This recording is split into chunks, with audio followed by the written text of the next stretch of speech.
Sa totoo lang, ang dami kong basher at kung ano-ano ang mga sinasabi. Pero ito lang muna ang gusto kong sagutin.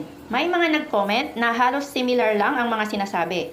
Ang sabi ng isa, hindi ako welder pero marami ako alam na skilled na trabaho. Ikaw, welding lang ang alam mo.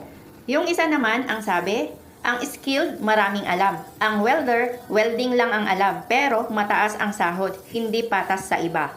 At yung isa naman ang sabi, ang yabang mo, welder ka lang naman.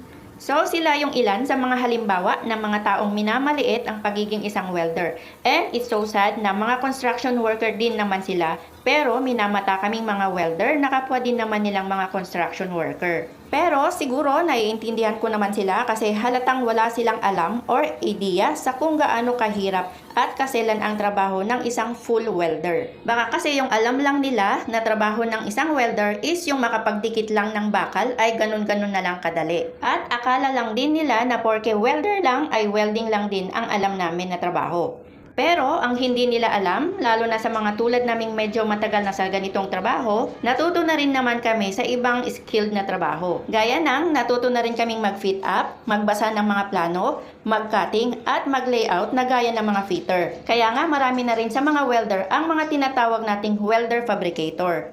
Marunong na rin naman kaming gumawa ng mga simpleng trabaho sa electrical gaya ng pagkakabit or pagre-repair ng sarili naming holder, sirang grinder, at problema sa mga welding machine namin lalo na kung walang available na electrician. Marunong din naman kami sa scaffolding dahil kung minsan kung walang scaffolder, kami na ang gumagawa ng sarili naming patungan para makapaghinang ng maayos. Minsan nagiging pintor naman kami lalo na't wala naman talaga kaming kasamang pintor kaya natural kami na rin ang magpipintura sa mga ginawa namin. At minsan pinapakialaman na rin namin ang trabaho ng masonry.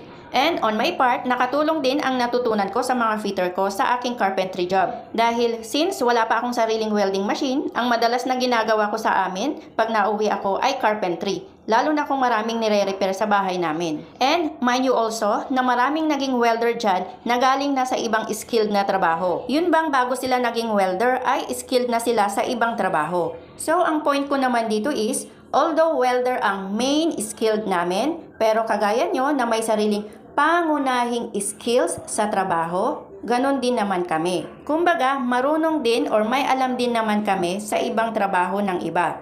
Pero tandaan din natin na when it comes to safety, lalong-lalo na sa construction site, may mga company or may mga kliyente na istrikto ang kanilang mga safety. At isa na sa mga ipinagbabawal nila ang pakikialam sa trabaho ng ibang skilled worker. Yung kung hindi mo linya yung trabaho or di ka authorized sa